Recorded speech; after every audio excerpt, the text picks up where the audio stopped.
সকাল থেকেই আকাশ কালো মেঘের গুরু গুরু, তার মানে তো এক্ষুনি ফের বৃষ্টি হবে শুরু। তা শুরু হোক, কিন্তু সে যে চলবে সকাল সাজে, শুনতে হবে সারাটা দিন জল তরঙ্গ বাজে। আজকে ছিল ফুটবলে দুই পাড়ার ফাটাফাটি, কিন্তু এ যা কাণ্ড, না হয় সেই খেলাটাই মাটি। হয়তো হবে, তাই বলে মন খারাপ করতে হয়? সব কালো মেঘ উধাও হবে একদিন নিশ্চয়।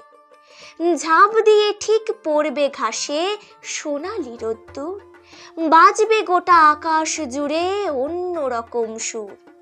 সেই অপরূপ সময় এখন আসছে গুটি গুটি, সঙ্গে নিয়ে ঢাকের বাজনা এবং পুজোর ছুটি।